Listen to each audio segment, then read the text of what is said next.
Attention Outlook।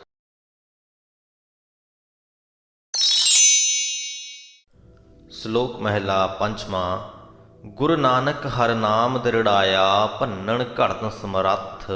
ਪ੍ਰਭ ਸਦਾ ਸੰਭਾਲੈ ਮਿੱਤਰ ਤੂੰ, ਦੁੱਖ ਸਬਾਇਆ ਲੱਥ। ਹੇ ਨਾਨਕ, ਜੋ ਹਰੀ ਸਰੀਰਾਂ ਨੂੰ ਸਹਿਜੇ ਹੀ ਢਾਹ ਤੇ ਬਣਾ ਸਕਦਾ ਹੈ, ਭੰਨਣ ਘੜਨ ਸਮਰੱਥ ਹੈ। ਸਤਿਗੁਰੂ ਨੇ ਉਸ ਹਰੀ ਦਾ ਨਾਮ ਸਾਡੇ ਹਿਰਦੇ ਵਿੱਚ ਪਰੋ ਦਿੱਤਾ ਹੈ, ਪੱਕਾ ਕਰ ਦਿੱਤਾ ਹੈ। ਹੇ ਮਿੱਤਰ, ਤੂੰ ਵੀ ਪ੍ਰਭੂ ਨੂੰ ਸਦਾ ਯਾਦ ਕਰ। ਪ੍ਰਭ ਸਦਾ ਸੰਭਾਲੈ ਮਿੱਤਰ ਤੂੰ, ਦੁੱਖ ਸਬਾਇਆ ਲੱਥ।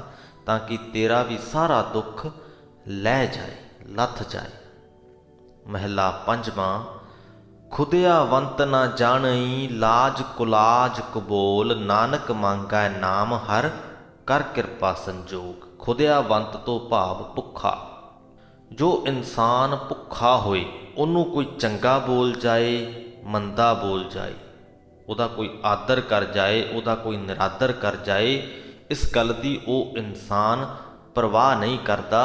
ਜੇ ਪਰਵਾਹ ਕਰਦਾ ਹੈ ਤਾਂ ਇਸ ਗੱਲ ਦੀ ਕਿ ਕੋਈ ਉਹਦਾ ਢਿੱਡ ਭਰ ਰਿਹਾ ਹੈ ਜਾਂ ਨਹੀਂ। ਉਹਦਾ ਸਵਾਲ ਭੁੱਖ ਤੱਕ ਹੁੰਦਾ ਹੈ। ਜਦੋਂ ਢਿੱਡ ਭੁੱਖਾ ਹੋਏ ਤੇ ਆਦਰ ਨਿਰਾਦਰ ਦੀ ਇਨਸਾਨ ਪਰਵਾਹ ਨਹੀਂ ਕਰਦਾ।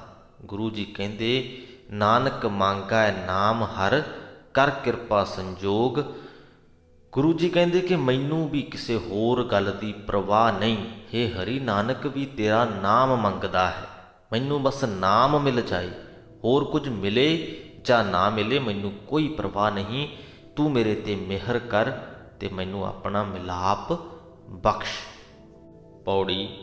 ਜੇ ਵੇਹੇ ਕਰਮ ਕਮਾਵਦਾ ਤੇ ਵੇਹੇ ਫਲ ਤੇ, ਜੱਬੇ ਤੱਤਾ ਲੋ ਸਾਰ, ਵਿੱਚ ਸੰਘੈ ਪਲ ਤੇ। ਅਕਿਰਤ ਘਣ ਮਨੁੱਖ ਜਿਹੋ ਜਿਹੇ ਕਰਮ ਕਰਦਾ ਹੈ, ਉਹ ਕਰਮ ਉਸਨੂੰ ਉਹੋ ਜਿਹਾ ਹੀ ਫਲ ਦਿੰਦੇ ਹਨ। ਜੇਕਰ ਕੋਈ ਤੱਤਾ ਤੇ ਕਰੜਾ ਲੋਹਾ ਚੱਬੇ ਤਾਂ ਉਹਦੇ ਸੰਗ ਵਿੱਚ ਚੁੱਭ ਹੀ ਜਾਏਗਾ। ਘੱਤ ਗਲਾਵਾਂ ਚਾਲਿਆਂ, ਤਿੰਨ ਦੂਤ ਅਮਲ ਤੇ। ਜੋ ਅਕਿਰਤ ਘਣ ਹੈ, ਆਪਣੇ ਖੋਟੇ ਕਰਮਾਂ ਦੇ ਕਾਰਨ ਜਮਦੂਤ ਦਾ ਰੱਸਾ ਆਪਣੇ ਗਲ ਵਿੱਚ ਪਵਾ ਲੈਂਦਾ ਹੈ ਤੇ ਜਮਦੂਤ ਦੇ ਅੱਗੇ ਲੱਗ ਜਾਂਦਾ ਹੈ। ਕਾਈ ਆਸ ਨਾ ਪੁੰਨੀਆਂ, ਨਿਤ ਪਰਮਲ ਹਿਰਤੇ। ਹਰ ਰੋਜ਼ ਪਰਾਈ ਨਿੰਦਾ ਕਰਕੇ, ਪਰਾਈ ਮੈਲ ਚੁਰਾ ਕੇ ਜਦੋਂ ਆਪਣਾ ਜੀਵਨ ਕੋਈ ਬਤੀਤ ਕਰਦਾ ਹੈ ਤਾਂ ਉਹਦੀ ਕੋਈ ਵੀ ਆਸ ਪੂਰੀ ਨਹੀਂ ਹੁੰਦੀ, ਕਿਉਂਕਿ ਉਹਦਾ ਧਿਆਨ ਆਪਣੇ ਅੰਦਰ ਲੱਗਿਆ ਹੀ ਨਹੀਂ ਹੋਇਆ। ਉਹਦਾ ਧਿਆਨ ਤੇ ਪਰਾਇਆਂ ਦੇ ਵਿੱਚ ਹੀ ਲੱਗਿਆ ਹੋਇਆ ਹੈ ਕਿ ਕੌਣ ਕੀ ਕਰ ਰਿਹਾ ਹੈ, ਕੀ ਖੱਟ ਰਿਹਾ ਹੈ, ਕਿਉਂ ਖੱਟ ਰਿਹਾ ਹੈ। ਧਿਆਨ ਇਸ ਪਾਸੇ ਹੈ ਕਿ ਕਿਸੇ ਤਰ੍ਹਾਂ ਨਾਲ ਉਹਦੇ ਰਾਹ ਦੇ ਵਿੱਚ ਵਿਘਨ ਪਾਇਆ ਜਾ ਸਕੇ। ਇਸ ਪਾਸੇ ਵੱਲ ਨਹੀਂ ਕਿ ਆਪਣੇ ਜੀਵਨ ਨੂੰ ਕਿਵੇਂ ਸਵਾਰਿਆ ਜਾਵੇ। ਤੇ ਮਨ ਦੇ ਵਿੱਚ ਇਹ ਆਸ ਵੀ ਪਾਲੀ ਹੁੰਦੀ ਹੈ ਕਿ ਮੈਂ ਦੂਸਰੇ ਦਾ ਨੁਕਸਾਨ ਕਰਨਾ ਹੈ। ਜੋ ਇਨਸਾਨ ਮਿਹਨਤ ਕਰ ਰਿਹਾ ਹੈ, ਉਹਦਾ ਨੁਕਸਾਨ ਕੋਈ ਕਿਵੇਂ ਕਰ ਸਕਦਾ ਹੈ। ਸਰੀਰਕ ਤੌਰ ਤੇ ਕਰ ਵੀ ਲਏਗਾ ਉਹ ਇਨਸਾਨ, ਮਿਹਨਤਕਸ਼ ਇਨਸਾਨ, ਫਿਰ ਵੀ ਚੜ੍ਹਦੀ ਕਲਾ ਵਿੱਚ ਰਹੇਗਾ ਤੇ ਇਹ ਗੱਲ ਅਕਿਰਤ ਘਣਾਂ ਤੋਂ ਜਰੀ ਵੀ ਨਹੀਂ ਜਾਏਗੀ। ਉਹਨਾਂ ਦੀ ਆਸ ਪੂਰੀ ਨਹੀਂ ਹੋਏਗੀ। ਕੀਆ ਨਾ ਜਾਣੈ ਅਕਿਰਤ ਘਣ, ਵਿੱਚ ਜੋਨੀ ਫਿਰਤੇ। ਪ੍ਰਮਾਤਮਾ ਸਾਨੂੰ ਅਨੇਕਾਂ ਹੀ ਬਖਸ਼ਿਸ਼ਾਂ ਬਖਸ਼ਦਾ ਹੈ, ਪਰ ਜੋ ਅਕਿਰਤ ਘਣ ਹੈ ਉਹ ਪ੍ਰਮਾਤਮਾ ਦੇ ਕਿਸੇ ਵੀ ਉਪਕਾਰ ਨੂੰ ਮੰਨਦਾ ਨਹੀਂ, ਸਮਝਦਾ ਨਹੀਂ। ਇਸ ਕਰਕੇ ਜੂਨਾਂ ਦੇ ਵਿੱਚ ਭਟਕਦਾ ਰਹਿੰਦਾ ਹੈ। ਸਭੇ ਧਿਰਾਂ ਨਿਖੁੱਟਿਅਸ, ਹਿਰ ਲਈਅਸ ਧਰਤੇ। ਤੇ ਜਦੋਂ ਉਹਦੇ ਸਾਰੇ ਤਾਣ ਮੁੱਕ ਜਾਣ, ਸਾਰੇ ਦਾਅ ਪੇਚ ਖਤਮ ਹੋ ਜਾਣ ਤਾਂ ਫਲ ਭੋਗਣ ਲਈ ਮਜਬੂਰ ਹੋ ਜਾਂਦਾ ਹੈ। ਪ੍ਰਮਾਤਮਾ ਉਸ ਨੂੰ ਧਰਤੀ ਤੋਂ ਚੁੱਕ ਲੈਂਦਾ ਹੈ। ਵਿਜਨ ਕਲੈ ਨਾ ਦੇਵਦਾ, ਤਾਂ ਲਿਆ ਕਰਤੇ। ਇਹ ਜੋ ਅਕਿਰਤ ਘਣ ਹੈ, ਇਹ ਝਗੜੇ ਨੂੰ ਮੁੱਕਣ ਨਹੀਂ ਦਿੰਦਾ। ਕਲੈ ਤੋਂ ਭਾਵ ਝਗੜਾ ਤੇ ਵਿਜਣ ਤੋਂ ਭਾਵ ਮੁੱਕਣ ਦੇਣਾ। ਵਿਜਨ ਕਲੈ ਨਾ ਦੇਵਦਾ, ਤਾਂ ਲਿਆ ਕਰਤੇ। ਅਕਿਰਤ ਘਣ ਮਨੁੱਖ ਝਗੜੇ ਨੂੰ ਮੁੱਕਣ ਨਹੀਂ ਦਿੰਦਾ। ਇਸ ਕਰਕੇ ਕਰਤਾਰ ਉਸ ਨੂੰ ਉਠਾ ਲੈਂਦਾ ਹੈ। ਜੋ ਜੋ ਕਰਤੇ ਅਹੰਮਿਓ, ਝੜ ਧਰਤੀ ਪੜਤੇ। ਮੁੱਕਦੀ ਗੱਲ ਇਹ ਹੈ ਕਿ ਜੋ ਜੋ ਮਨੁੱਖ ਹੰਕਾਰ ਕਰਦੇ ਹਨ, ਉਹ ਢਹਿ ਕੇ ਭੂਏ 'ਤੇ ਡਿੱਗਦੇ ਹਨ, ਧਰਤੀ 'ਤੇ ਡਿੱਗਦੇ ਹਨ। ਜਦੋਂ ਕੋਈ ਇਨਸਾਨ ਬਹੁਤ ਜ਼ਿਆਦਾ ਉਡਾਰੀਆਂ ਮਾਰਨ ਲੱਗ ਜਾਏ, ਅਸਮਾਨਾਂ ਦੇ ਵਿੱਚ ਆਪਣੀ ਹਉਮੈ ਨੂੰ ਬਹੁਤ ਜ਼ਿਆਦਾ ਪ੍ਰਬਲ ਕਰ ਲਵੇ, ਉਹਦਾ ਅੰਤ ਨਜ਼ਦੀਕ ਹੀ ਹੁੰਦਾ ਹੈ। ਇੱਕ ਦਿਨ ਉਹਨੂੰ ਵਾਪਸ ਧਰਤੀ 'ਤੇ ਆਉਣਾ ਹੀ ਪੈਂਦਾ ਹੈ। ਸ਼ਲੋਕ ਮਹਿਲਾ ਤੀਜਾ। ਗੁਰਮੁਖ ਗਿਆਨ ਵਿਵੇਕ ਬੁੱਧ ਹੋਏ, ਹਰ ਗੁਣ ਗਾਵੈ ਹਿਰਦੈ ਹਾਰ ਪਰੋਏ। ਇਹਨਾਂ ਪੰਕਤੀਆਂ ਦੇ ਵਿੱਚ ਗੁਰਮੁਖ ਮਨੁੱਖ ਦੀ ਗੱਲ ਹੋ ਰਹੀ ਹੈ। ਉਸ ਮਨੁੱਖ ਦੀ ਗੱਲ ਜੋ ਸਤਿਗੁਰੂ ਦੇ ਸਨਮੁਖ ਰਹਿੰਦਾ ਹੈ। ਉਹਦੇ ਵਿੱਚ ਗਿਆਨ ਤੇ ਵਿਚਾਰ ਵਾਲੀ ਅਕਲ ਹੁੰਦੀ ਹੈ। ਗੁਰਮੁਖ ਗਿਆਨ ਵਿਵੇਕ ਬੁੱਧ ਹੋਏ, ਹਰ ਗੁਣ ਗਾਵੈ ਹਿਰਦੈ ਹਾਰ ਪਰੋਏ। ਉਹ ਹਰੀ ਦੇ ਗੁਣ ਗਾਉਂਦਾ ਹੈ, ਆਪਣੇ ਹਿਰਦੇ ਵਿੱਚ ਪ੍ਰਮਾਤਮਾ ਦੇ ਗੁਣਾਂ ਦਾ ਹਾਰ ਪਰੋ ਲੈਂਦਾ ਹੈ। ਪਵਿੱਤ ਪਾਵਨ ਪਰਮ ਵਿਚਾਰੀ, ਜੇ ਉਸ ਮਿਲੈ ਤਿਸ ਪਾਰ ਉਤਾਰੀ। ਉਹ ਆਚਰਣ ਦਾ ਬੜਾ ਹੀ ਸ਼ੁੱਧ ਤੇ ਉੱਚੀ ਮੱਤ ਵਾਲਾ ਹੋ ਜਾਂਦਾ ਹੈ। ਜੋ ਮਨੁੱਖ ਵੀ ਉਸ ਦੀ ਸੰਗਤ ਕਰਦਾ ਹੈ, ਉਹ ਵੀ ਸੰਸਾਰ ਸਮੁੰਦਰ ਨੂੰ ਤਰ ਜਾਂਦਾ ਹੈ। ਅੰਤਰ ਹਰ ਨਾਮ ਬਾਸ਼ਨਾ ਸਮਾਣੀ, ਹਰ ਦਰ ਸ਼ੋਭਾ ਮਹਾ ਉੱਤਮ ਬਾਣੀ। ਗੁਰਮੁਖ ਮਨੁੱਖ ਦੇ ਹਿਰਦੇ ਵਿੱਚ ਹਰੀ ਦੇ ਨਾਮ ਰੂਪੀ ਸੁਗੰਧੀ ਸਮਾਈ ਹੋਈ ਹੁੰਦੀ ਹੈ, ਜਿਸ ਕਰਕੇ ਉਸ ਦੀ ਬੋਲੀ ਬੜੀ ਹੀ ਉੱਤਮ ਹੋ ਜਾਂਦੀ ਹੈ। ਹਰੀ ਦੀ ਦਰਗਾਹ ਦੇ ਵਿੱਚ ਉਹਦੀ ਸ਼ੋਭਾ ਹੁੰਦੀ ਹੈ। ਜੇ ਪੁਰਖ ਸੁਣੈ ਸੋ ਹੋਏ ਨਿਹਾਲ। ਉਹਦੀ ਉੱਤਮ ਬੋਲੀ ਨੂੰ ਜੋ ਮਨੁੱਖ ਵੀ ਸੁਣਦਾ ਹੈ, ਉਹ ਨਿਹਾਲ ਹੋ ਜਾਂਦਾ ਹੈ, ਪ੍ਰਸੰਨ ਹੋ ਜਾਂਦਾ ਹੈ। ਨਾਨਕ ਸਤਿਗੁਰ ਮਿਲਿਆ ਪਾਇਆ ਨਾਮ ਧਨ ਮਾਲ। ਹੇ ਨਾਨਕ, ਸਤਿਗੁਰੂ ਨੂੰ ਮਿਲ ਕੇ ਉਸਨੇ ਇਹ ਨਾਮ ਰੂਪ ਖਜ਼ਾਨਾ ਪ੍ਰਾਪਤ ਕੀਤਾ ਹੋਇਆ ਹੁੰਦਾ ਹੈ। ਮਹਿਲਾ ਚੌਥਾ। ਸਤਿਗੁਰ ਕੇ ਜੀ ਕੀ ਸਾਰ ਨਾ ਜਾਪੈ, ਕਿ ਪੂਰਾ ਸਤਿਗੁਰ ਭਾਵੈ। ਸਤਿਗੁਰੂ ਦੇ ਹਿਰਦੇ ਦਾ ਭੇਤ ਮਨੁੱਖ ਦੀ ਸਮਝ ਵਿੱਚ ਨਹੀਂ ਪੈ ਸਕਦਾ ਕਿ ਸਤਿਗੁਰੂ ਨੂੰ ਕੀ ਚੰਗਾ ਲੱਗਦਾ ਹੈ। ਗੁਰ ਸਿੱਖਾਂ ਅੰਦਰ ਸਤਿਗੁਰ ਵਰਤੈ, ਜੋ ਸਿੱਖਾਂ ਨੂੰ ਲੋਚੈ ਸੋ ਗੁਰ ਖੁਸ਼ੀ ਆਵੈ। ਪਰ ਇੱਕ ਗੱਲ ਹੈ ਕਿ ਸਤਿਗੁਰੂ ਸੱਚੇ ਸਿੱਖਾਂ ਦੇ ਹਿਰਦੇ ਵਿੱਚ ਵਿਆਪਕ ਹੈ। ਜੋ ਮਨੁੱਖ ਸੱਚੇ ਸਿੱਖਾਂ ਦੀ ਸੇਵਾ ਕਰਨੀ ਲੋਚਦਾ ਹੈ, ਸੱਚੇ ਸਿੱਖ ਦੀ ਸੇਵਾ ਕਰਨ ਦੀ ਤਾਂਘ ਕਰਦਾ ਹੈ, ਉਹ ਸਤਿਗੁਰੂ ਦੀ ਖੁਸ਼ੀ ਦਾ ਪਾਤਰ ਬਣ ਜਾਂਦਾ ਹੈ। ਸਤਿਗੁਰ ਆਖੈ ਸੋ ਕਾਰ ਕਮਾਵਣ, ਸੋ ਜਪ ਕਮਾਵੈ। ਗੁਰ ਸਿੱਖਾਂ ਕੀ ਘਾਲ ਸੱਚਾ ਥਾਂਏ ਪਾਵੈ। ਕਿਉਂਕਿ ਜੋ ਗੁਰਸਿੱਖ ਹਨ, ਸੱਚੇ ਸਿੱਖ ਹਨ, ਉਹ ਉਹੀ ਕਰਦੇ ਹਨ, ਉਹੀ ਕਾਰ ਕਮਾਉਂਦੇ ਹਨ ਜੋ ਸਤਿਗੁਰੂ ਉਹਨਾਂ ਨੂੰ ਆਗਿਆ ਦਿੰਦਾ ਹੈ।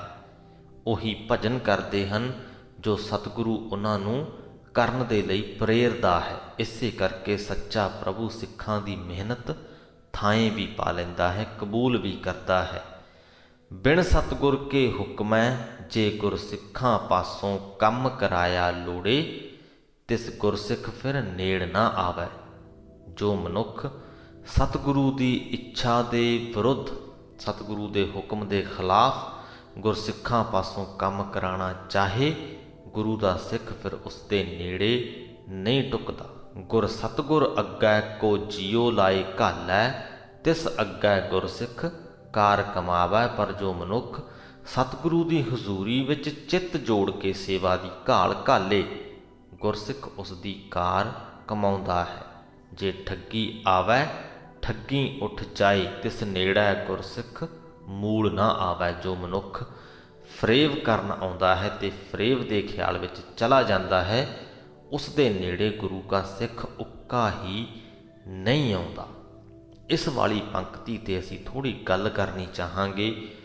ਅੱਜ ਦੇ ਜ਼ਮਾਨੇ ਦੇ ਵਿੱਚ ਇਹ ਗੱਲ ਬੜੀ ਹੀ ਆਮ ਹੋ ਗਈ ਹੈ ਕਿ ਜਦੋਂ ਚੋਣਾਂ ਦਾ ਸਮਾਂ ਆਉਂਦਾ ਹੈ, ਭਾਵੇਂ ਉਹ ਪੰਜਾਬ ਦੇ ਵਿੱਚ ਵਿਧਾਨ ਸਭਾ ਦੀਆਂ ਚੋਣਾਂ ਹੋਣ ਤੇ ਭਾਵੇਂ ਭਾਰਤ ਦੀਆਂ ਪ੍ਰਧਾਨ ਮੰਤਰੀ ਵਾਲੀਆਂ ਲੋਕ ਸਭਾ ਦੀਆਂ ਚੋਣਾਂ ਹੋਣ, ਸਿੱਖਾਂ ਨੂੰ ਖੁਸ਼ ਕਰਨ ਦੇ ਲਈ ਬਹੁਤ ਸਾਰੇ ਰਾਜਨੀਤਿਕ ਲੋਕ ਵੱਖ-ਵੱਖ ਗੁਰੂ ਘਰਾਂ ਦੇ ਵਿੱਚ ਜਾਂਦੇ ਨੇ, ਮੱਥਾ ਟੇਕਦੇ ਨੇ। ਮੱਥਾ ਘੱਟ ਟੇਕਦੇ ਨੇ, ਉਹਦੀ ਮਸ਼ਹੂਰੀ ਬਹੁਤ ਜ਼ਿਆਦਾ ਕਰਦੇ ਨੇ। ਬਹੁਤ ਵਾਰ ਇਹ ਸੁਭਾਵਿਕ ਹੀ ਕਿਹਾ ਜਾ ਸਕਦਾ ਹੁੰਦਾ ਹੈ ਕਿ ਉਹ ਰਾਜਨੀਤਿਕ ਇਨਸਾਨ ਗੁਰੂ ਘਰ ਦੇ ਵਿੱਚ ਮੱਥਾ ਇਸ ਕਰਕੇ ਨਹੀਂ ਟੇਕਣ ਗਿਆ ਕਿ ਉਹਨੂੰ ਗੁਰੂ ਦੇ ਨਾਲ ਕੋਈ ਬੜਾ ਲਗਾਓ ਹੈ, ਗੁਰੂ ਨਾਲ ਲਗਾਓ ਹੋਵੇ ਤਾਂ ਉਸ ਗੱਲ ਦੀ ਉਹ ਮਸ਼ਹੂਰੀ ਨਾ ਕਰੇ ਕਿ ਉਹ ਗੁਰੂ ਘਰ ਗਿਆ।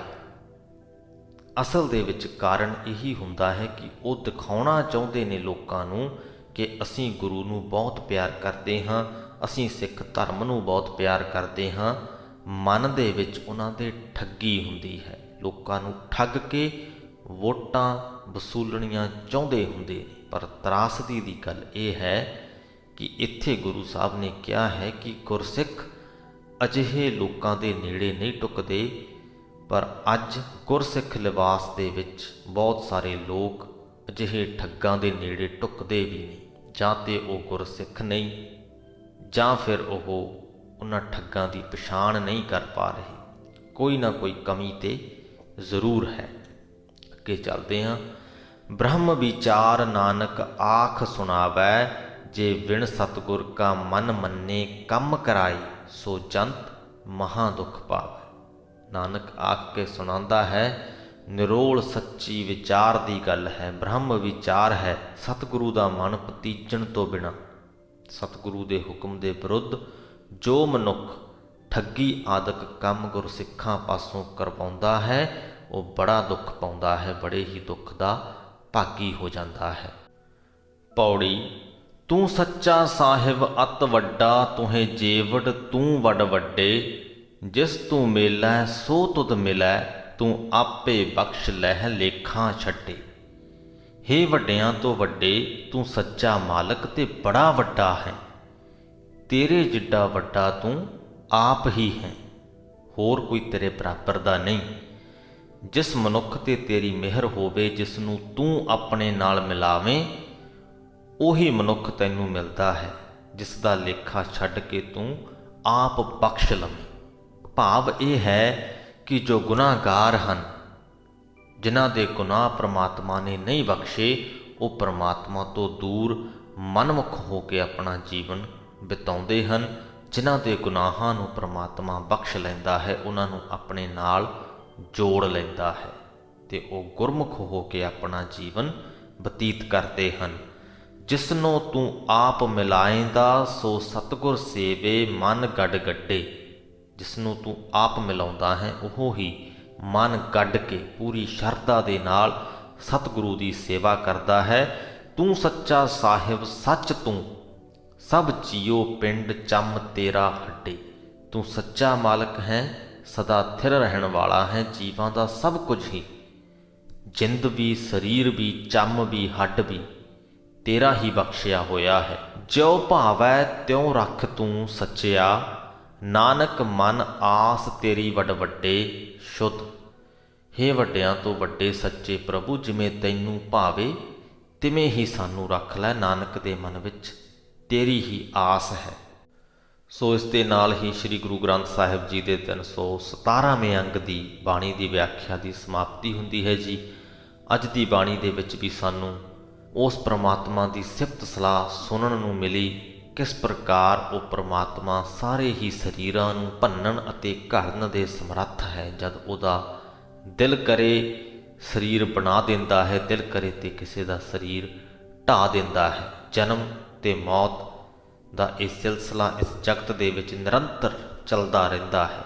ਕਿਸੇ ਵੀ ਇੱਕ ਪਲ ਤੇ ਅਨੇਕਾਂ ਹੀ ਜੀਵ ਜਨਮ ਲੈਂਦੇ ਹਨ ਤੇ ਅਨੇਕਾਂ ਹੀ ਜੀਵ ਮਰ ਜਾਂਦੇ ਹਨ। ਅਕਿਰਤ ਘਣ ਦੀ ਗੱਲ ਫਿਰ ਤੋਂ ਹੋਈ ਹੈ ਅੱਜ ਦੀ ਬਾਣੀ ਦੇ ਵਿੱਚ, ਕਿ ਕਿਵੇਂ ਉਹ ਆਪਣੇ ਹੰਕਾਰ ਦੇ ਵਿੱਚ ਡੁੱਬਿਆ ਹੋਇਆ ਪ੍ਰਮਾਤਮਾ ਦੇ ਨਾਲ ਕੋਈ ਵੀ ਸਾਂਝ ਨਹੀਂ ਪਾਉਂਦਾ ਤੇ ਉਹਦਾ ਹੰਕਾਰ ਇੱਕ ਨਾ ਇੱਕ ਦਿਨ ਟੁੱਟਦਾ ਜ਼ਰੂਰ ਹੈ। ਜੋ ਅਸਮਾਨ ਦੇ ਵਿੱਚ ਉਡਾਰੀਆਂ ਮਾਰ ਰਿਹਾ ਹੈ, ਉਹਨੂੰ ਧਰਤੀ ਤੇ ਵੀ ਵਾਪਸ ਜ਼ਰੂਰ ਆਉਣਾ ਪੈਂਦਾ ਹੈ।